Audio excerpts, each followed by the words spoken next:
Welcome back, welcome back, welcome back. Once again, it's your boy Abdul. I'm here with the Healthman Show, once again on the Grown Folks Podcast. We're going to have a good show today. We're going to talk about an organ most people really don't talk about and how it affects the body and how it affects you in your everyday living and why is this organ important. We're going to talk about the pancreas. And now everyone knows what the pancreas is, or do they? I don't really know, but it's not really a focus on most people's thoughts when they think of your organs. Most people think of your heart, your colon, your kidneys, your liver, your stomach, all those things, your intestine, all those things. But really not too many people really think of the pancreas. And the pancreas has a huge function in the body. And most people don't think about the pancreas because the pancreas is not something you necessarily cleanse. Okay? When we get on the form of cleansing, you don't necessarily cleanse the pancreas. You know? You can clean the liver. You can detoxify the liver. Even when you get detoxifiers on the shelf or you go to detox clinics, the things they talk about is colon cleansing, lymphatic cleansing, liver cleansing, kidney cleansing, okay, blood cleansing, lung cleansing, and things like that. That's what they really, really, really focus on. But they don't focus necessarily on the pancreas because the pancreas is not something you necessarily cleanse, but it's extremely important to deal with. So let's talk a little bit about the pancreas. And let's go into what the pancreas is. The pancreas is an organ located in the abdomen. It plays an essential role in converting food, what we eat, into fuel for the body cells. The pancreas has two functions. It's an exocrine function that helps digest and an endocrine function that regulates blood sugar. Okay? So it's a part of the exocrine and the endocrine system. And the endocrine system is the glandular system of the body. The pancreas is an organ, but it is a gland. Okay? It secretes hormones. So it is a gland. Okay? The pancreas is located behind the stomach and the upper left abdominal. It is surrounded by other organs, including the small intestines, the liver, and the spleen. It's about 6 to 10 inches long, and it's flat like a pear or like a piece of fish, especially like if you get like a flounder. Okay? It is broken up into 3 parts. Central section is called the neck or the neck. The thin end of the tail is called the left side is called the tail, and the wide part of the head is called the head of the pancreas. So it's broken up into 3 sections, okay? And I'm just giving a little bit of the function of the pancreas. A healthy pancreas produces chemicals in proper quantities at the right time to digest food we eat. It's extremely important. Pancreas contains exocrine glands that produce enzymes important to digestion. These enzymes include trypsin, chymotrypsin, and to digest proteins, amylase to digest carbohydrates, and lipase to break down fat. When food enters the stomach, these pancreatic juices are released into the system ducts that accumulate in the main pancreatic duct. So as the food you're breaking it down, the pancreas is getting ready. It is starting to secrete these enzymes, not in the stomach, but they're getting ready for the pancreatic duct. The pancreatic duct joins the common bile duct, okay, which is located in the first part of the intestines, known as duodenum.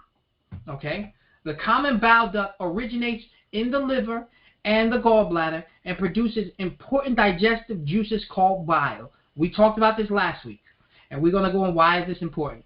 Pancreatic juices and bile that are released into the duodenum helps digest the body's fats, carbohydrates, and proteins. Most people think when it's time for digestion, you're digesting in the stomach. You are. But 90% of the digestion happens in the intestines, part of the intestines called duodenum. Okay, so most of your digestion is happening in that area. And the pancreas is releasing trypsin, chymotrypsin. Those two enzymes digest protein. Okay? It releases amylase that digests your carbohydrates, breaks them down to simple sugars, your fructose, your glucose, your galactose. It breaks it down to simple sugar. Then lipase breaks down the fat to fatty acids. Okay? So this is extremely important. One of the most important things about the pancreas is this function. And it goes down into the duodenum, that part of the intestines, with bile. What did we talk about last week? Bile acts as it's a, what do you call that? What's the word I'm looking for? It's not, it doesn't digest, but it emulsifies fat. So the body secretes bile from the liver. At the same time, the enzymes are secreting from the pancreas, goes into the duodenum as this juice, this acid juice is coming out from the stomach, and as it released into the stomach, in the intestines, the body secretes bile salts that reduce the acid in the intestine, because the intestines does not want acidic food in it or acidic substance coming in. So it buffers the food that's going into the duodenum. The enzymes now go in and do their job. They start to break down the food. Now, in digestion, it starts in the mouth. You also secrete something called salivary amylase. So in the mouth, when you're chewing, you're breaking down sugars. When they get into the stomach, you secrete something called pepsogen or pepsin. Okay, hydrochloric acid and pepsin. That starts to digest and break down protein. Okay? But most of the digestion happens in the small intestine, and it's caused from the pancreas. The pancreas is secreting these enzymes. It breaks down not only sugars, it breaks down fats, as well as it breaks down the rest of those proteins to their micronutrients. Okay? Another function of the pancreas is the endocrine component. The pancreas consists of islet cells. Okay, create and release important hormone directly into the bloodstream. The two main pancreatic hormones are insulin, which lowers blood sugar, and glucagon, that raises blood sugar. Maintaining blood sugar levels is crucial function of the key organs, including brain, liver, and kidneys. Okay, so the body, the pancreas secretes insulin. Your blood sugar is too high. Hey, I need to secrete insulin. Your pancreas also secretes glucagon. Hey, my blood sugar is too low. It secretes this, and this hormone tells the liver. This hormone tells the liver to release glycogen. Remember we talked about this last week, how the liver stores sugar? Well, if the liver or if your blood sugar is too low, oh man, my blood sugar is low, I'm feeling weak. The pancreas secretes glucagon, and it tells the liver, hey, release some of that glycogen into the bloodstream. We need those simple sugars into the bloodstream. Release that. And then when you do not have enough store of glycogen, that same glucagon tells the body to, hey, it's time for us to start breaking down fat and turn it into sugar because we need energy. Okay? Insulin tells the body to, hey, we need to store this sugar, put it inside the cells. Glucagon tells us that, hey, we don't have enough sugar in the blood. We need more sugar in our bloodstream. Okay? So those are the functions of the pancreas. This is extremely important because a lot of people don't know what the pancreas really does and how important it is in the body. Without the pancreas, you cannot digest properly. You cannot digest your foods properly. You will get a certain amount of carbohydrates broken down. You will get a certain amount of proteins broken down, but you will not get everything broken down because most of the digestion happens from the pancreas. Now, we're going to talk about foods that actually help the pancreas. Foods that actually help the pancreas. Now, outside of foods, one of the best things to help the pancreas, one of the best treatments you can do to help the pancreas is actually intermittent fasting. What did I say? Intermittent fasting.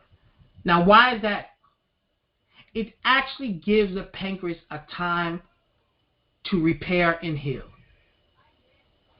Someone who's dealing with pancreatic problems, pancreatic function problems, pancreas inflammation, one of the best things you can do is do intermittent fasting. And why is this? Because it gives the body a break. It gives the stomach a break. It gives the liver a break. It gives the colon a break. It gives your intestine a break. But it definitely gives your pancreas a break. We are eating too many times throughout the day most of the time. Some people eat 3, 4, 5 times. Boy, if you're having pancreatic enzyme problems, one of the ways you can deal with that is actually giving your pancreas a break. And intermittent fasting, or just fasting in general, allows the pancreas time to repair and heal. And if the pancreas is repairing and healing, you get better digestion. You get better digestion. You have an enzymatic pool that the pancreas pulls from.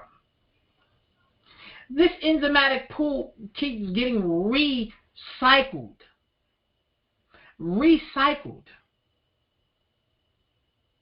But there is a limit. You may notice when you were younger, you could eat anything and it never bothered you. You now notice as you get older, your enzymatic pool is a little lower and food sit on your stomach longer. You may notice food that didn't bother you at 19 will keep you up at night at 45 because your enzymatic pool is lower. It has less to pull from. Your digestion slows down because you have less to pull from. So one of the best ways of giving your body time to repair and to recycle the enzymes that it uses is to do intermittent fasting or fast. Now, foods that you can eat that's definitely beneficial for your pancreas. First and foremost, fruits. I'm not even going to talk about berries because I'm always talking about berries. But berries, best ones. The next fruits are melons. Watermelon, cantaloupe, honeydews, and anything in the squash family. That's low carb, high in enzymatic activity. Low carb, high in low starch, not low carb, low starch and high enzymatic activity. Your berries and your melons are the best for that. Watermelon, cantaloupe, honeydew melon, cucumbers, that squash family, butternut squash. What is you guys? Zucchini, all those are excellent for the pancreas. Low starchy foods, high enzymatic properties.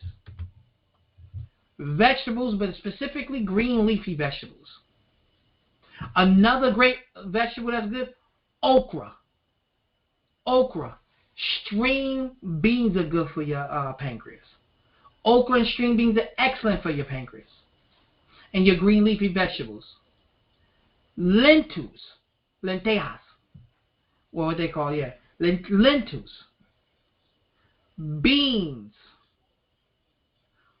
parsley, oregano, rosemary. You have certain grains that's also going to be beneficial. You're going to have your, I always say cut back wheat. And they always say whole grains, but I like specific grains. Amaranth, quinoa, teff, brown rice if you want to. If you're a rice person. Okay? Those are specific grains that's going to help. Buckwheat. And even oats are really good. Just make sure they're still cut oats so you have more fiber. They say that you can eat dairy, but it has to be low fat dairy. I say avoid the dairy just in general. You want to do low fat meats. So you want to eat, if you're going to do it, maybe some fish. White fish, not necessarily too much of the fatty fish. Not too much of the fatty meats. Okay? I'm a big fan of, I would say you could use oil, but not too much. I would say do the lighter oils like grapeseed oil and things like that. And those oils will be really, really good for the pancreas. Because one of the things that the pancreas does, if you're trying to give it a break, you don't want to give it too much oil. You don't want to give it too much fat, because that actually will cause an issue. Because the pancreas is trying to take a break. You're trying to heal the pancreas. And if you're giving it too much fat, it actually is causing the pancreas to secrete a lot of lipase, and that's pulling away from your enzymatic pool. All right, before I go on, let me explain what an enzymatic pool is. So, your pancreas has these enzymes that's stored in there. As it secretes these enzymes, one thing about the enzymes, the body reuptakes the enzymes and reuses it. It reuses these enzymes. Your body just doesn't get rid of them. The enzymes break it down, and then it reuptakes these enzymes, and the body puts it back inside the pool. But there is a small amount of waste. Nothing is 100% efficient. Nothing is 100% efficient. So there is a small amount of waste that happens that's not being replenished. And if you're always eating foods that require a large amount of enzymes to use, you're pulling continuously away from that enzymatic pool. Let me say that again. This is very important.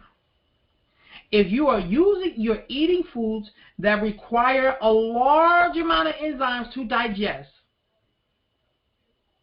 you are pulling away from that enzymatic pool and you're running it out faster. Versus having foods that use less enzymes. The biggest misconception is that if you eat living foods, that they are giving you enzymes that help you digest. That is incorrect.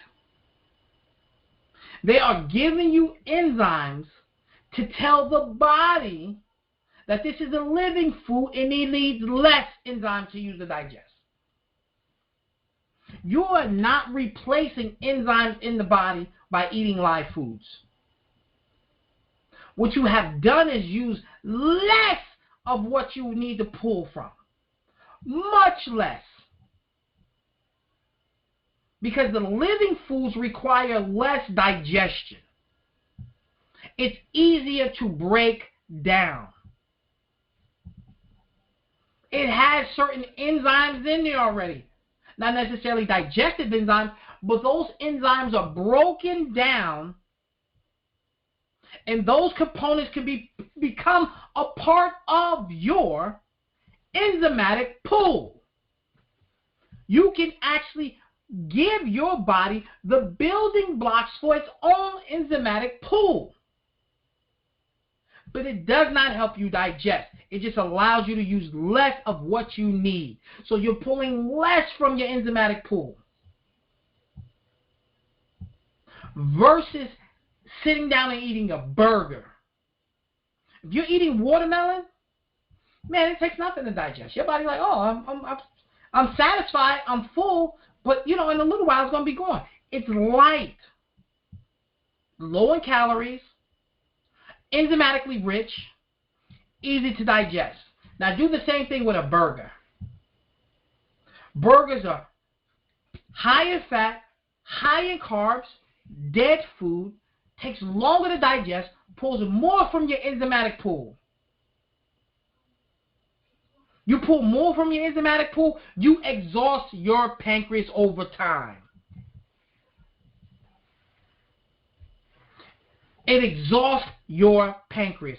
Every organ has a limit. We have to understand that every organ has a limit. And you will exhaust your pancreas by eating continuous dead food. Okay? Now, we know the foods that can cause a pancreatic issue.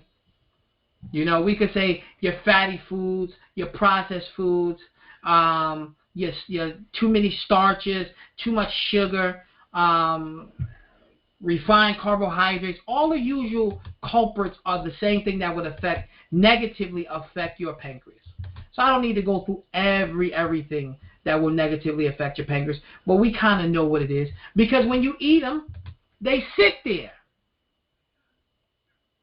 When you eat them, they sit there. How many people can sit here and tell you that after they eat a massive salad, that they got the itis, they're tired, they're fatigued, they'll be full. But it's not the same as you sitting down in a big plate of lasagna. By the time you finish the big plate of lasagna, you on a couch and you're snoring. By the time you finish a big plate of salad, you're full. That's it. All right, let's talk about things that we can use right now, supplements that can help us with our enzymes and our pancreatic function. Number one, in supplement world, you can do something called pancreatin. Right now, you can go in the store and get pancreatin. Pancreatin is an enzyme, is actually a capsule full of enzymes that is secreted by the pancreas. The exact enzymes that are secreted by the pancreas you can take when you eat. And it will help you digest your food better, and it will reduce inflammation of the pancreas. Reduce inflammation off the pancreas, but it will make you digest your food better. You get something called pancreatin.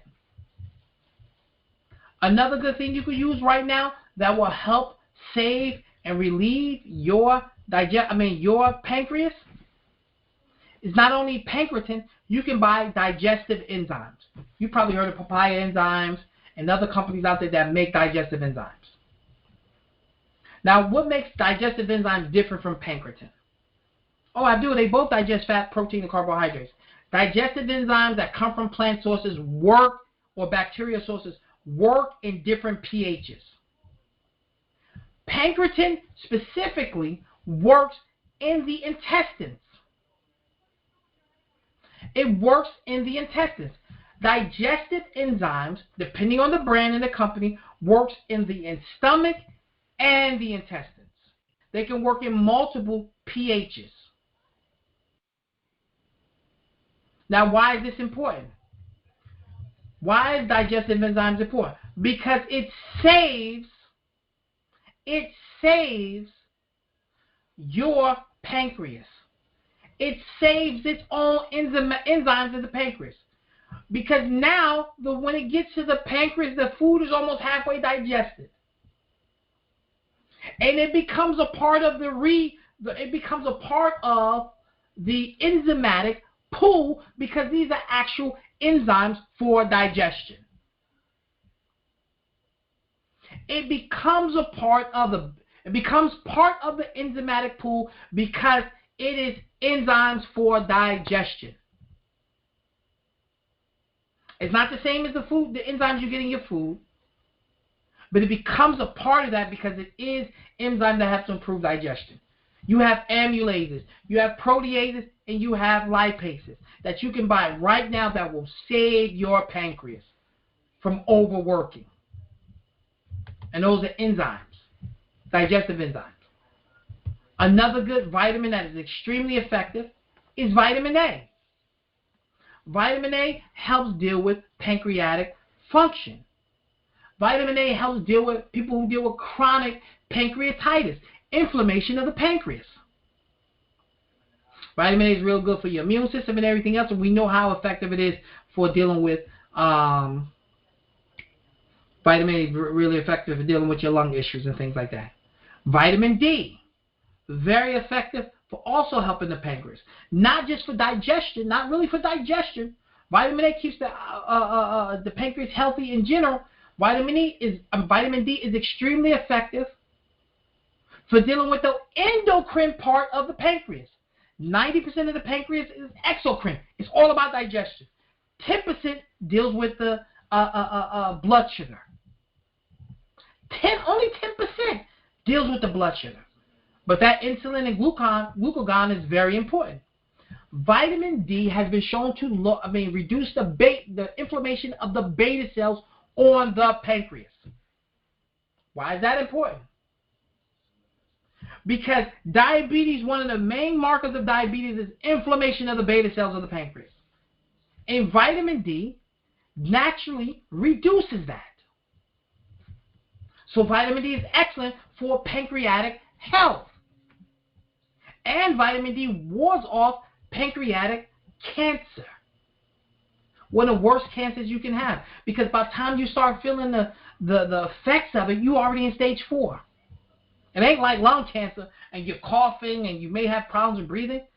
Pancreatic cancer, by the time you know you at stage 4. When you start feeling issues, you already in the last couple of stages. Okay? Vitamin E, another good one for reducing what? Inflammation. The pancreas wants to stay healthy. And one of the ways it wants to stay healthy is keeping inflammation down. Its job is to help you with digestion. It doesn't want to be inflamed. It needs nutrients like antioxidants that keep it healthy. Antioxidants that keep it healthy. Vitamin K, especially K2, has been shown to help keep the pancreas healthy. You know, most people, when they start to have pancreatic issues, they can become deficient in vitamin K. So taking K1 and K2, very, very important for pancreatic function. Vitamin B complex, but I also like just the B12, but you can do B complex. I always tell people who deal with blood sugar issues, one of the best vitamins you can take is B complex. Stabilizes the blood sugar and it helps the body act. Remember, B's are coenzymes. It helps the body break down carbohydrates. Not digest, but it helps with the utilization of carbohydrates. And remember, B vitamins or vitamins in general are coenzymes. Okay? So B complex, especially B12, will help deal with pancreatic issues, as well as zinc. They found people who are deficient in zinc get inflammation of the pancreas more often. Okay? They also find that it also helps with growth, and we all know those things. We broke down zinc before. And calcium. Calcium, because if you have pancreatic issues, calcium is going to be weaning. Pancreas, we all know.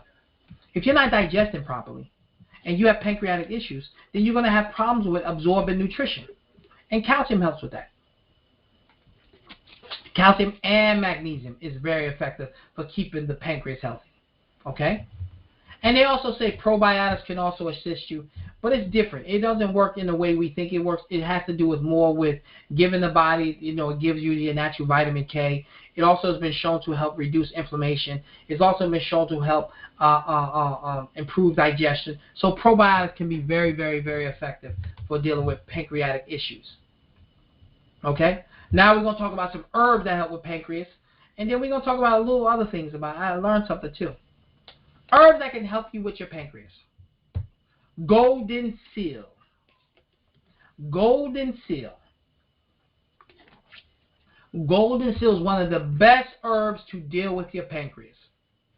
Golden seal actually is an herb that can help clean the pancreas. Golden seal is actually an herb that acts as a natural antibacterial.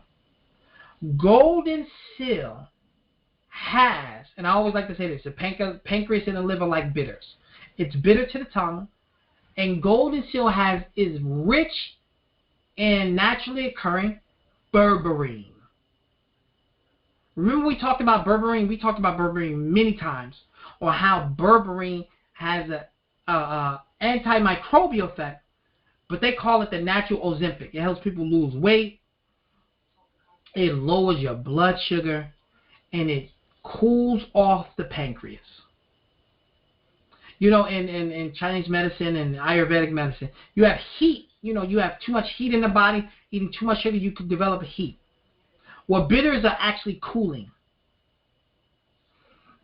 And the body needs to counteract sugars with bitters. Sugars with bitters. Most people, we talked about this last week, most people think sour is the same as bitter, and it's not the same. Sour is the taste of a lemon. Bitter is the taste of dark chocolate. 100% cacao. That's bitter. Bitter is what the pancreas loves. It loves bitters. And golden seal is an excellent bitter. It's cooling to the pancreas, pulling inflammation out of the pancreas. So golden seal is an excellent herb. Olive leaf extract is an excellent herb. It reduces, is an anti-inflammatory property that helps lessen the pain and swelling caused by pancreatitis, and it's been shown to help prevent cancer cells from growing in the pancreas. So olive leaf extract is excellent for the pancreas. We already talked about oregano and how oregano is very effective for the pancreas, because we talked about seasonings that affect the pancreas when we was talking about foods that you can eat. But oregano, and I'm not even talking about the wild oregano. I'm talking about the oregano that you put on pizza. Is very effective for dealing with pancreatic health. Okay? So you can use oregano in your food that's going to help. Another great herb to help you with your pancreas is an herb called horsetail. Horsetail, better known as shave grass. Horsetail is really good because it's rich in minerals. Rich in minerals, and is really good for dealing with damage to the pancreas. It's really good for helping to deal with damage to the pancreas. Horsetail. Gentian. Gentian. Excellent for improving digestion. It's another bitter. Gentian. Gentian. Gentian. Excellent bitter. Stimulates pancreatic juices. One of the best for helping to keep the pancreas healthy. Gentian. Another good herb, cedar berry. Cedar berry. Excellent for stabilizing the blood sugar. Reduce inflammation off of the pancreas. Has a natural diuretic effect. Another one you may have heard of, or you may have not, haritaki. Haritaki is a great herb that's really good for dealing with pancreatic function. Haritaki is an Ayurvedic herb. Dandelion root, another great herb, as well as licorice root, another great herb for helping to deal with the pancreas. Okay, two great herbs that's also going to help deal with the pancreas and reduce pancreatic function, pancreatic inflammation, excuse me. And I want to bring something up. You know, when you hear somebody talk about, when you talk about diabetes, I think it's called diabetes mellitus or something like that. Diabetes it starts, like we said, starts with inflammation of the beta cells. Another thing too is that large amounts of insulin in the body. I found this very fascinating. How the pancreas affects the rest of the body too. Large amounts of insulin in the bloodstream can actually affect your melanin. Large amounts of insulin in the bloodstream can actually affect a person's melanin. All right? It actually affects a person's melanin. So the pancreas can actually affect someone's skin complexion. You ever see people who are diabetic and they become darker? People who have diabetes sometimes will develop darkness in their face and thick dark skin around their neck. That is a sign of elevated insulin levels that is not effective. That means you have actually insulin toxicity. That is the pancreatic function. That means the pancreas is not functioning properly because your insulin is not working properly, but it keeps pumping out insulin. You actually have insulin toxicity. This happens a lot with diabetics. We're talking enzymatic, we're talking enzyme function, we're talking pancreatic function, we're talking pancreatic function. The pancreas' job is to release insulin. One of the jobs. Outside of digestion, it releases insulin and glucagon. But you've been having too much damage to your beta cells from years of probably eating bad foods or something maybe genetic, too much sugar in the diet, in which you make insulin that doesn't even work anymore. It doesn't work properly. That insulin now is elevated in your bloodstream because the pancreas is saying, hey, I know I got blood sugar in here. I got blood sugar going in. You're eating. I got blood sugar going in. But it ain't going nowhere. It ain't going nowhere. So I'm going to keep secreting insulin until the blood sugar comes down. And what happens is that the pancreas, the insulin actually starts to affect the melanin in people's skin. And this is not just a black thing. I just want you to know that even white people or Caucasian people have melanin. It's just a small amount. It's just a small amount. It's just a smaller amount. The darker the skin, the more melanin that's in there. More melanite cells.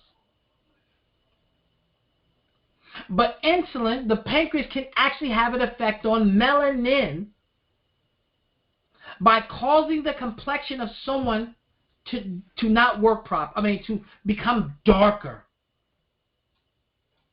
It becomes darker because their insulin is not working properly.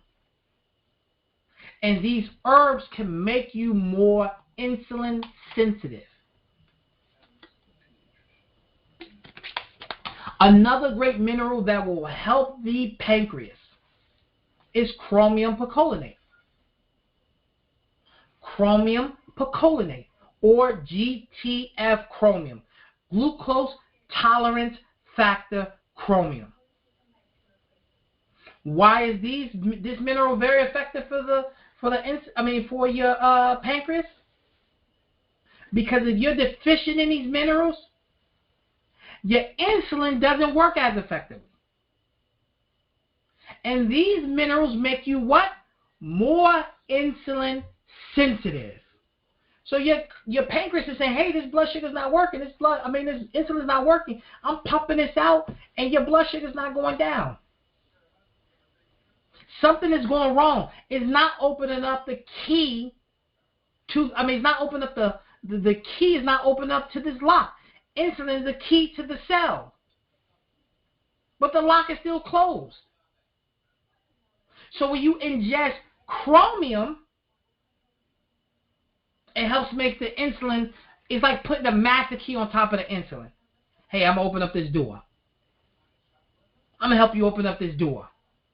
Why is that? Because the mineral chromium that's extremely good for your pancreas makes your insulin more effective. It makes your cells more insulin sensitive. So chromium is a great mineral for someone who's having pancreatic function problems to be taking. Another good herb that you can take outside of the ones I talked about is sea moss. Oh, Abdul is talking about sea moss again. Oh, Abdul is talking about sea moss again. Well, yeah, I am. Because in this realm, it's extremely effective. Why is it effective? Because it gives you like 92 minerals. The zinc I was talking about, the chromium I'm talking about, the calcium I'm talking about, the magnesium I'm talking about. And it's in a easily digestible form. It's not rich in fat. It's rich in polysaccharides, a good form of carbohydrates. It's not rich in protein, so it's easy on the pancreas. You got a nutrient-dense food that's easy on the pancreas that nourishes you. That nourishes the body. You know? So taking sea moss is going to be definitely effective. As well as kelp. Mineral-rich foods that's going to positively affect your pancreatic function. And before I open up the podcast to questions, I want to explain a little bit about enzymes. Because I'm going to do a whole podcast just on enzymes. And this is why it's important. Enzymes, two things. Enzymes are not measured in milligrams. If you ever go into a store, they're not measured in milligrams. They're measured in activity. And enzymes work at different stages of digestion. When you look at an enzyme capsule, you won't see, it's not about how much it is, unless you're getting a single enzyme. Something like bromelain. You may see 500 milligram bromelain capsule. But the most important thing is the GUD, the gelatin digestive units. How much of that is in there? Is it 1,000? Is it 2,000? Is it 1,500? Is it 3,000? That's the important thing. Enzymes is not about the milligram dosage. It's about the activity. How strong is it? How much can it digest in a certain period of time? How much can it digest in a certain period of time? So when you look at your enzyme capsule, if you ever buy one, it will give you all these weird numbers, 80,000 FUs or 1,600 CTS. These are the measurement of digestibility of those enzymes in a certain period of time. When they measure bromelain, they use gelatin. That's a good example. They're using catalase. They uses a different enzymatic measurement. So enzymes are not measured in milligram dosage. They are measured in activity. And enzymes work at different stages of digestion. Your salivary amylase doesn't necessarily work in the intestines the same exact way. And it doesn't necessarily work in the stomach. As the pH goes up, that salivary amylase doesn't work anymore. As your, goes up, it goes down actually. As your pH goes down, the salivary amylase doesn't work anymore. But pepsogen works at that level, or pepsin works at that low acidic level. But pepsin stop working soon as they get into duodenum, and your pH goes from 2 or 1 back up to 7. Pepsin stop working. And now your pancreatic enzymes are doing their job because they work at a pH around 7. Well, digestive enzymes you buy in the store works at pHs of 7, 9, 2, 1. It all depends on the enzymes. And those enzymes give your body a break. You take digestive enzymes right before you eat, you will feel a difference. Why is that? Because it's doing some of the digestion for you. It's giving you protease in your stomach acid. While your body secretes stomach acid, along with your own naturally occurring pepsogen or pepsin. because it depends on, pepsogen. Pepsogen turns to pepsin once hydrochloric acid. But, so not only you got your protease that your body's secreting, you got protease from an outside entity. So you got two things digesting. How much can it save your body? How much can it save your body? Now you got other enzymes breaking down your food. Your body may say, shoot, okay, well, it's already halfway digested. I only need to secrete 1/3 of the pepsin I needed. And then it goes into the intestines, and the pancreas is saying, holy crap. The feedback is telling me that, hey, we're secreting enzymes, but it already is halfway digested, 2/3 digested.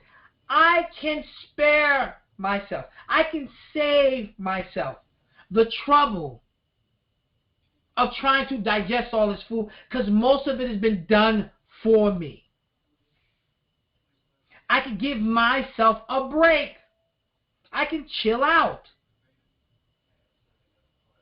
The benefits of taking digestive enzymes with your food saves your pancreatic function to do it another day. It saves it. And that's why the supplements, the digestive enzymes, and eating living foods do. Help. The eating living foods do. That's what they do. They save on your enzymatic pool. So when you're 65 or 70 or 80, you may have a digestive system of a 50 or 40-year-old or 60-year-old. You may save yourself 10 years of worth of digestive pool. But when you're pulling from the digestive pool, you're pulling the vital life from the pancreas. And anything that's stored in the digestive pool, and the overflow goes to repair the body. Goes to repair the body. This is important of enzymes. Anything that's stored, if you have overage, it goes to repair the body. The immune system uses enzymes to break down bacteria and viruses. That enzymatic pool is important. You don't want to exhaust it too early by eating dead food. I'm not telling you not to eat some of it. I had grilled salmon today. That thing is dead as hell. I had asparagus. I roasted them. It was banging. With tomatoes and onions. Banging. I had roasted potatoes. Everything was cooked. But I had cherries today. I had bananas. I had strawberries. And we're going to have a big honeydew melon tomorrow morning. I make sure I eat fruits in my body. Get fruits in my body every day. I even had some cucumbers in me today. Living foods that's not going to pull from my enzymatic pool. So, that's my pancreatic function video or speech today, or my lecture today. I'm going to open up the floor. If anybody got any questions about pancreatic function, let me know.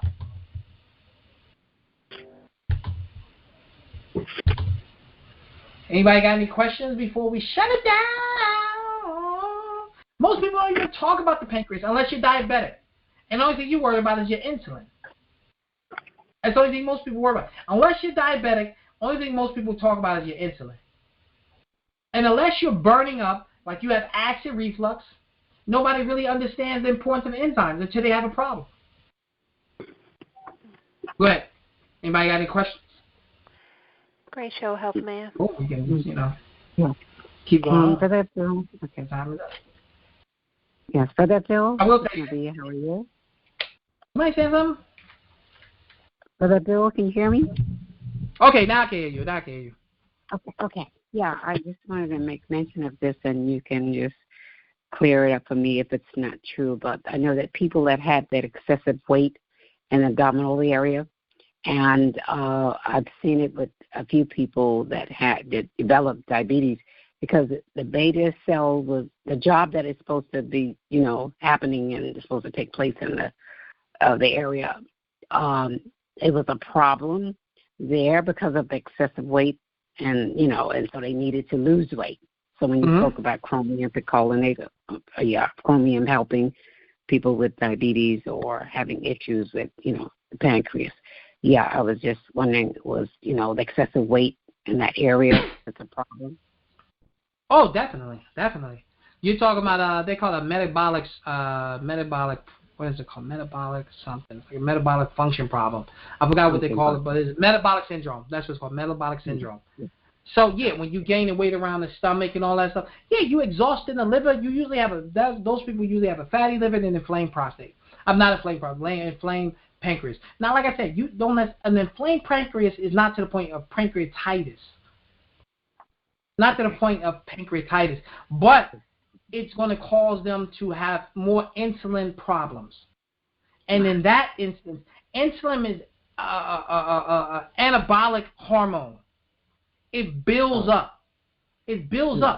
So insulin, when you have excessive sugar in the blood, insulin will tell the body, the liver, hey, we need to store this in the liver. We need glycogen. When there's too much in the liver says, I'm full, it will store it as fat. And that is that's an insulin function. That's a good thing because your insulin is like storing the battery, but when you have too much, that's a problem. And that's the issue what we're having. So, you're absolutely right. And like I said, most people don't really focus on the pancreas. They focus on everything else but the pancreas unless they're diabetic. Yeah, so my brother died from pancreatic cancer. And I was younger then, so I didn't know all the particulars, But he probably found out late. It is such a rough cancer because most people find out so late because you don't have symptoms until it's like pretty far gone. Right. Yeah. Very rough. That was a problem. Because I know he couldn't tolerate the sunlight. I mean, he had to quit working. But see, I didn't understand it then because I wasn't into health on this level. So when my sister-in-law mentioned certain things, and I will speak to her again, now since, we're on the subject, and just ask her what actually happened to him, because I know he couldn't tolerate sunlight, and when they said he had pancreatic cancer, I said, cancer, because there was no knowledge of cancer being in any of my family members from the past, so I was just trying to figure it out, but through the years, getting more information, I began to see a little bit of what happened, but I don't know all the particulars. Okay? Yeah. But all those things that you mentioned, excellent. The products that I'm familiar with, and the digestive system and the pancreas and the organ, the liver, all that we just must be aware of the fact that they have a job to do, and we can't help it with these wonderful products. I bought papaya today. I bought me a fresh papaya. I bought a seeded watermelon and some mangoes, some additional fruit, stuff like that. Yeah, I take them on a regular basis.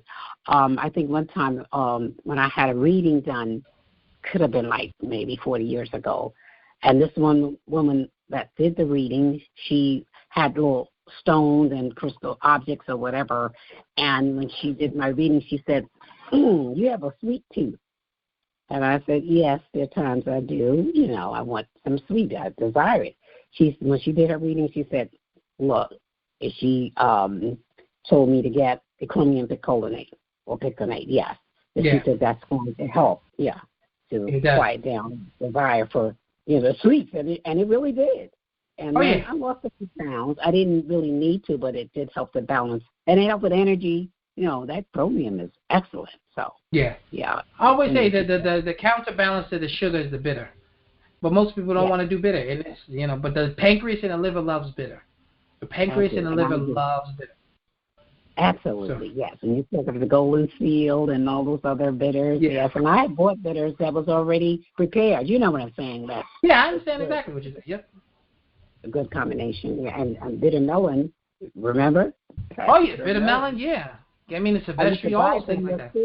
I know. Your health food and everything for my clients, Yeah, Yeah. so you gave an excellent show. I mean, it's just awesome. Thank you so much for that. No problem, Okay? Sister Bia. God bless you. Continuously. Thank you.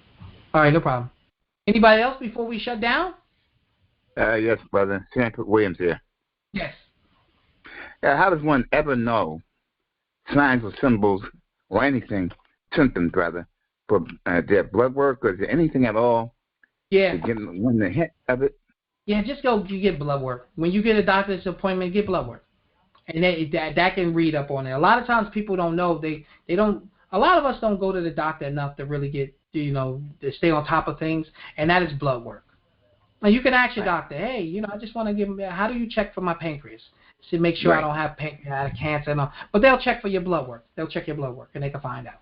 Yeah, because once one has pancreatic cancer, and you start talking about chemo or anything, you're really on a devastated plane here. I don't think there's any way out. Well, there's natural products that you can use that can definitely assist you, but we prefer prevention before we do treatment. I want to prevent, and one of the things you can do, like I always tell people, one of the things you can do is do intermittent fasting, and what you just give your pancreas and your body a break. It's always good to give your body a break. It never hurts to tell your body, hey, it's okay, let's not digest for a little while. About 60% of our daily expenditure goes to digestion. 60% of our energy goes to digestion. So just imagine if you're not digesting. Guess what happens? All that extra energy from digestion goes to repair and prevention. So, give yourself a little break and give your body a break not to eat sometimes. And that's a good thing. Yeah, well, continuing on that plane, I don't understand how and why people must eat several times a day. You have to train yourself not to do that, because one meal a day or any kind of intermittent fasting or fasting period, such as if you only had water over a period of X number of hours or a day or two. I remember I was in the hospital not long ago, and they had me on 51 hours of NPO. And that was good. I mean, it helped me to prepare for the surgical procedure, but it seems that it's difficult for one in society here to do fasting, intermittent otherwise. Yeah, it is. We like to eat. And it looks to me, and also you mentioned the digestive enzymes, taking those before meals. You see, sometimes doctors prescribe over-the-counter and other items. Those things clearly would not be beneficial comparative to the natural enzymes. Is that correct? No. Those are usually, you usually talking about like acid blockers and all that. No, digestive enzymes don't do that. Digestive enzymes literally work with your body to break down your food. All its job is to help you digest your food. I planned on doing a video on digestive enzymes in the next week or two. And I was going to really break it down, what digestive enzymes really do, so you understand it. Because like I said, when you go through them, you look at the labels, look like it's like Latin. It's totally different. It doesn't come in milligram dosage. You don't, so we're going to break down what these enzymes actually break down and how to understand, how to read the label. So I plan on doing Thank you again. No Appreciate problem. you, brother. No problem. Okay, peace and blessings. Please. All right, y'all. Well, I get. Yes, Brother Abdul, that would be really great, because people get the GERD, they get all these different, the acid reflux and all these other additional stuff that's just an accumulation of all those acids. So we really need that, Yeah, I might do that. I might do that next week or something. I had something else planned, but maybe I might do that. So, all right. Inshallah. Okay, thank you. No problem. So, listen, everyone, thank y'all for tuning in to the Health Man Show. I appreciate y'all listening today. It's hot in this room. I'm sweating, so I got to get off. Great show. Good night, Health Man. All right, good night, y'all, everyone. Have a good night, everyone.